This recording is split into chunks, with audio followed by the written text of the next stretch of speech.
열왕기하 13장 18절 말씀입니다.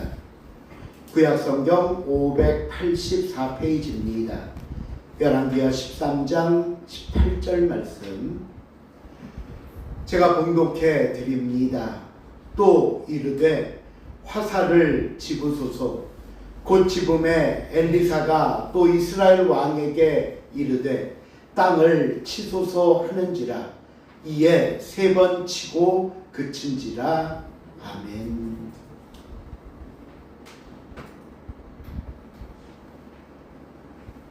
우리는 그동안 열왕기 상하의 말씀을 엘리야와 엘리사 선지자를 중심으로 살펴보았습니다. 두 선지자는 수많은 기적을 통해 하나님의 뜻을 세상에 펼쳤고 또 하나님의 말씀을 선포했는데요. 우리가 이미 알다시피 엘리야 선지자는 그 사역 후에 죽음을 보지 않고 하늘로 올라감을 받았고요.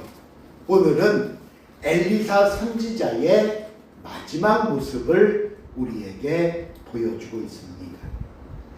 과연 엘리사 선지자의 마지막은 어떤 모습이었고 또 우리에게 어떤 교훈을 주는지 우리가 본문을 통해 다 같이 한번 살펴보도록 하겠습니다. 먼저 오늘 본문이 시작되는 14절 말씀을 한번 보겠습니다.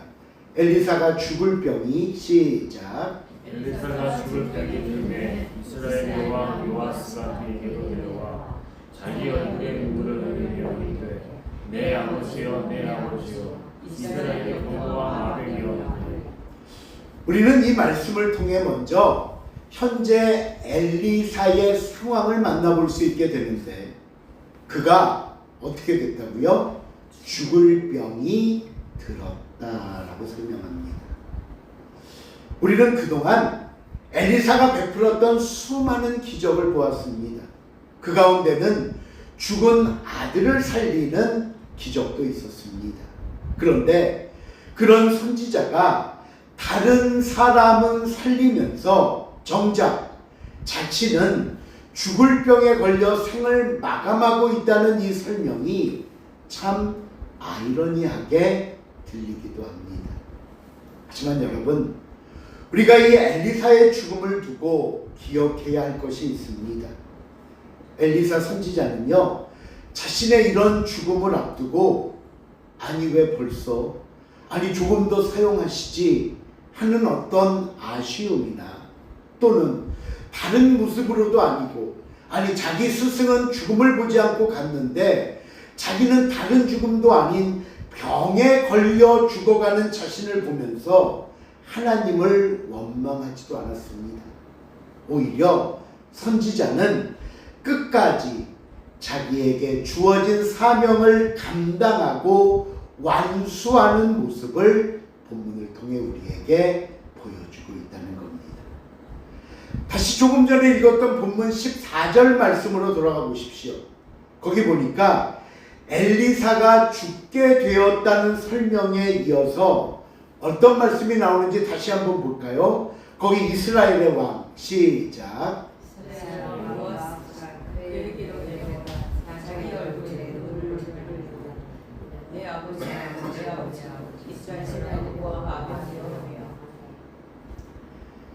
당시 북이스라엘의 왕인 요아스가 엘리사의 소식을 듣고는 그를 찾아와 울며 부르짖는 장면입니다.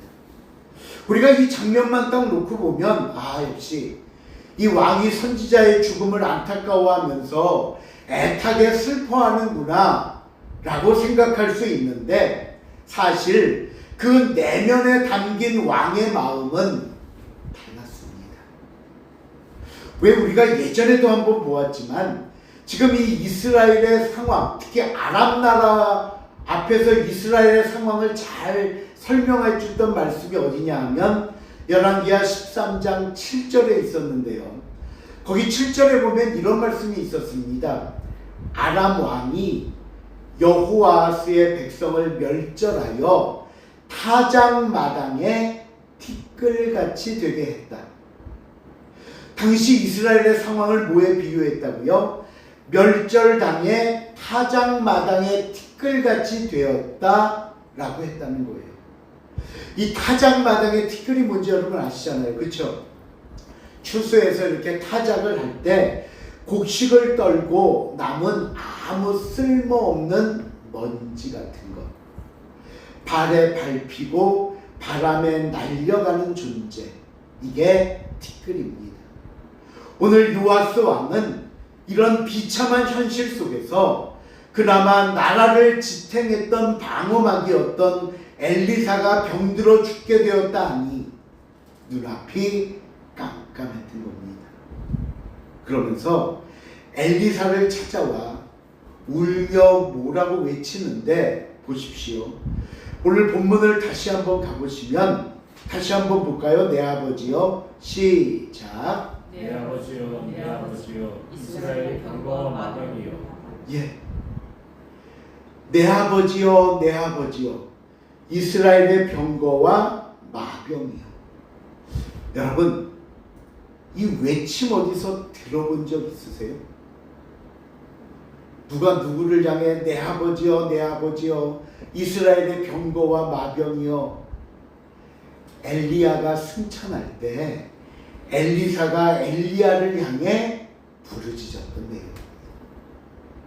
그러면 왜 요아스 왕은 엘리사 선지자가 부르짖었던 그 부르짐을 똑같이 따라했을까요? 바로 똑같이 따라하는 외침을 통해 엘리야의 능력을 엘리사가 받았던 것처럼 자기도 똑같이 하면 엘리사의 능력을 자기가 혹시나 받을 수 있지 않을까 하는 속셈이었던 겁니다. 제가 속셈이라고 표현했습니다. 진짜 엘리사의 죽음이 안타깝고 슬퍼서 이런 게 아니라, 물론 엘리사가 죽게 됐으니 큰일 났죠. 이제 어떻게 하면 좋을지 걱정이 앞서다 보니까 그 능력이라도 좀 똑같이 말하면 내게 오지 않을까, 능력만을 원하는 마음에 마치 그 말이 무슨 주문이라 되듯이 주문 외우듯 엘리사가 했던 부르짖음을 똑같이 따라했던 겁니다. 참 어떻게 보면 괘씸하잖아요. 나는 죽어가는데 내 걱정은 안 하고 슬퍼하는 게 아니라 어떻게 하면 내 안위, 내 왕권을 유지할까 너무한다고 생각되지 않으십니까? 그런데요, 그 뒤에 나오는 말씀을 보면요, 하나님은 이 요시야 왕의 속마음을 다 알면서도 그 행동을 외면하지 않으신다는 겁니다. 엘리사는요, 그렇게 자기 앞에서 울부짖는 왕에게 기회를 줍니다. 15절 16절에 보면 그 모습이 나오는데, 먼저 15절에 보면요, 왕에게 활과 화살을 가져오십시오 라고 얘기를 해요.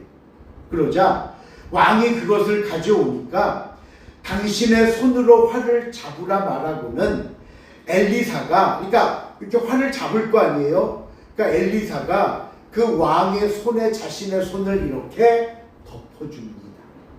덮어줘요. 얹어줘요. 이것이 뭘 의미하냐 하면 하나님의 능력이 왕에게 함께하기를 원합니다라는 표현이고, 이를 위해 손을 얹고 안수하는 모습입니다. 그리고 나서 이제 왕에게 명령을 하는데 17절입니다. 17절 시작. 이르되 동쪽 창을 여서서 하여 곧 열매 엘리사가 이르되 서서서 하는지라. 곧 소매 엘리사가 이르되 이는 여호와를 위한 구원의 화살 곧 아람에 대한 구원의 화살이니 왕이 마른 사람을 멸절하도록 아벡에서 스치리이다 하니라. 두 가지 명령을 해요. 첫째는 자 왕이여 이제 동쪽 창문을 여십시오. 동쪽 창문.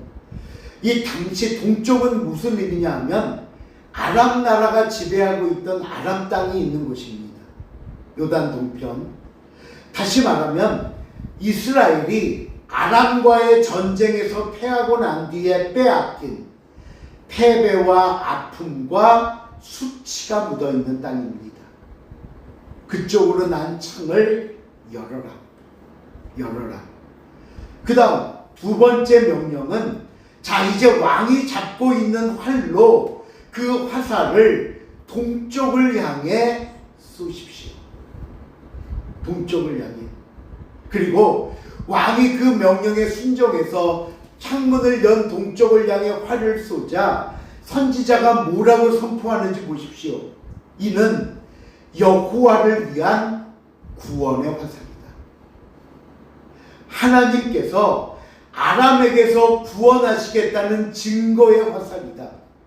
그 화살이 날아가는 동쪽, 아람이 차지하고 있는 동쪽을 향해 하나님이 아람 나라를 무찌르고 너희를 구원하시겠다는 능력을 주신다는 의미의 화살이라는 겁니다. 왕은요, 얄팍하게 능력만 원했고 그것을 통해 자신의 왕권이나 안위만을 지키길 원했지만 하나님은 그런 왕의 소원일지라도 외면하지 않고 엘리사를 통해 이루어 주시겠다고 확인시켜 주신 겁니다. 내가 아람 나라를 멸망하리라. 오늘 이 시간 사랑하는 성도 여러분, 우리가 오늘 선지자의 명령을 통해 깨달아야 할 교훈이 있습니다. 여러분, 우리가 승리하기 위한 시작이 어디서 출발하는 줄 아십니까? 무엇부터 우리의 승리가 시작되는가 하면은요, 말씀을 듣고 순종할 때 이미 승리가 시작된 줄로 믿으시기를 바랍니다. 지금 동쪽 문을 열고 활을 쏘는 상황을 다시 한번 생각해 보십시오. 아람 군대가 물러가서 동쪽 문을 연 거 아닙니다. 여전히 아람은 강하고요, 여전히 우리는 티끌 같고 여전히 그 땅을 차지하고 있고 하는 그런 모습이지만 우리가 하나님의 약속을 믿고 그 창을 활짝 열고 기도의 화살, 믿음의 화살을 날리는 것이 곧 승리의 시작이라고 말씀합니다. 아멘.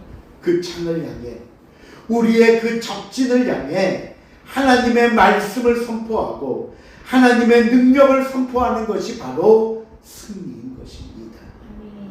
순종하는 게 승리고 선포하는 게 승리의 시작입니다. 오늘 저와 여러분의 인생에 혹시라도 가로막힌 동쪽 창은 없습니까? 부끄러워 굳게 닫혀있고 두려워서 열고 바라보지 못하고 무서워서 문을 열지도 못한 채 그저 쳐다보지도 못하는 두려움 같은 것은 없습니까? 아닙니다. 오히려 그 두려움을 향해 말씀의 활을 쏘시기 바랍니다. 기도의 활을 쏘시기 바랍니다. 여러분, 제가 가끔 드리는 말씀이지만 우리는요, 이미 승리가 보장된 싸움을 하고 있다는 사실을 잊지 마시기를 바랍니다. 아멘. 하면 돼요. 왜? 하나님이 함께 하시니까. 아멘. 하나님이 허락하신 승리가 우리 앞에 있으니까 아멘. 순종하고 선포하는 겁니다. 자, 이렇게 명령하고 나서 선지자가 왕에게 또 말합니다. 18절 말씀입니다. 또 다 같이 읽어볼까요? 시작. 또 이르되 화살을 치소서. 곧 지금의 엘리사가 또 이스라엘에게 이르되 땅을 치소서 한지라. 이에 세월을 지치고 붙인지라. 오늘 이 말씀이요, 본문의 주제가 되고 설교의 제목이 된 말씀입니다.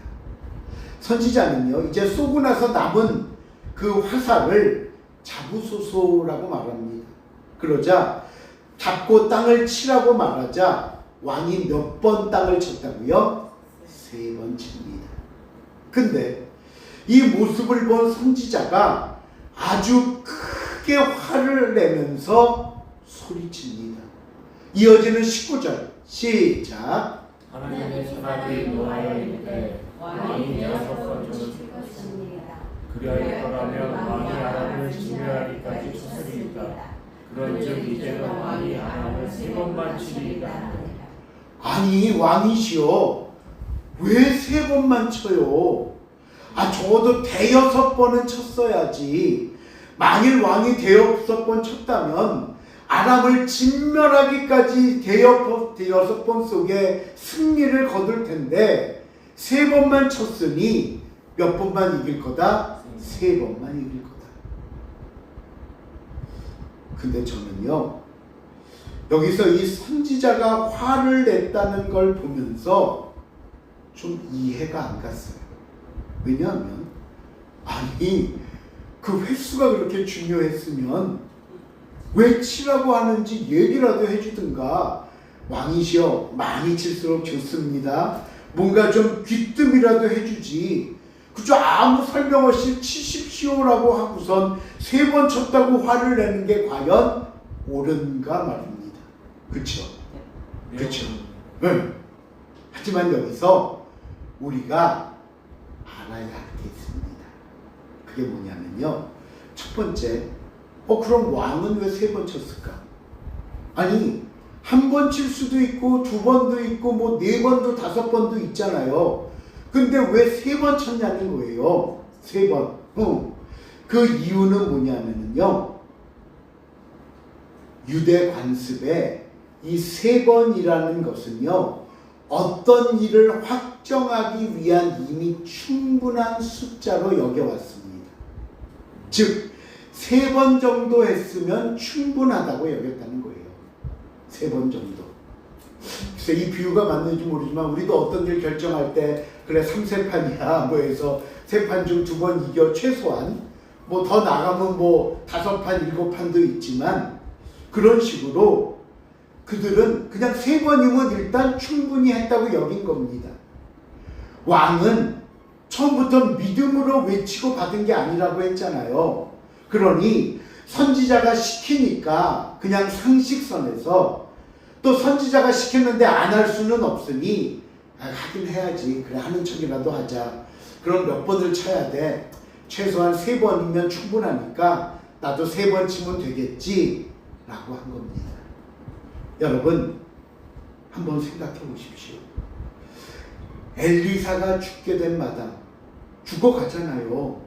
정말 엘리사가 이제 죽으면 안 되겠다라는 절박함과 간절함이 있었다면, 내가 오늘 이 엘리사를 만나는 게 마지막이고 엘리사를 도움을 받는 것도 마지막이라고 생각했다면, 동쪽을 향해 이미 활을 쏘라고 했고 그 활을 쏘는 의미가 뭔지도 얘기했잖아요.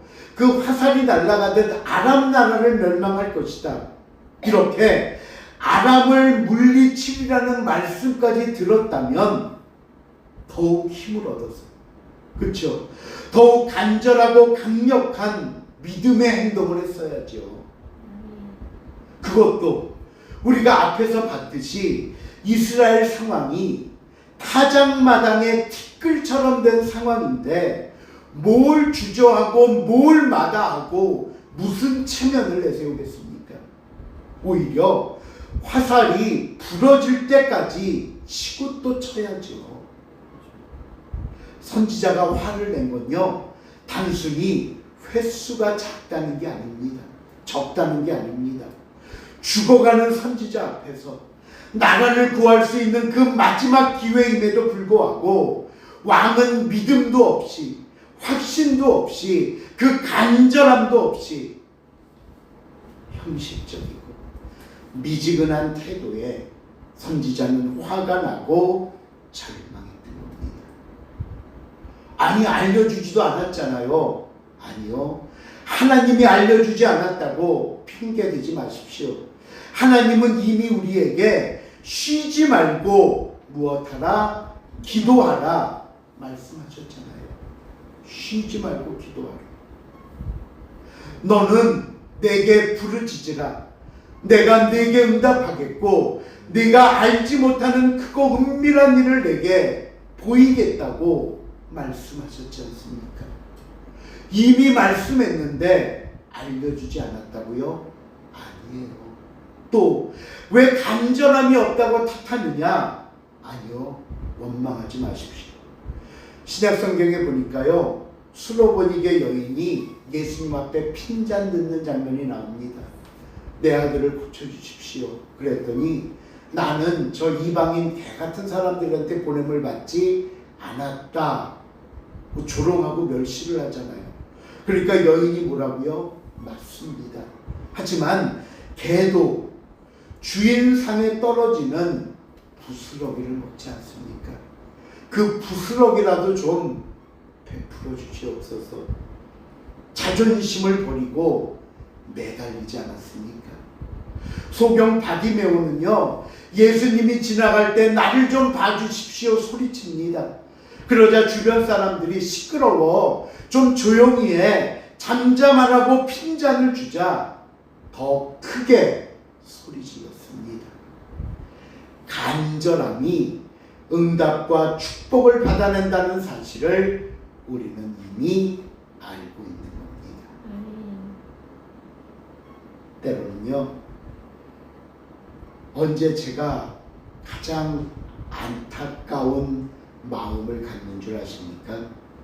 이렇게 지켜보면서 지금은 그럴 때가 아닌데, 지금은 더 간절히 예배하고 기도하면서 하나님께 매달려야 할 텐데, 웬일인지 본인은요 태평합니다. 아니, 영적으로 게으르고 무지합니다. 지금 가족이고 재물이고 직장이고 사방에서 펑펑 터지고 무너지고 난리가 났는데 정작 본인은 깨닫지 못합니다.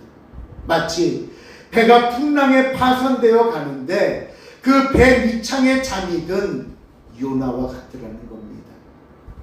물론 때로는 겉으로 내색은 안 해도 속이 편하진 않겠지요. 환난이 오고 어려움이 오면 실망과 좌절과 낙심도 있겠지요. 걱정도 하겠지요. 그런데 여러분, 그 불안하고 속상한 마음과 상황을 하나님께 가져나와 해결하려는 것이 아니라 사람 찾아갑니다. 세상 얘기합니다. 환경만 의지하며 풀어가려고 합니다.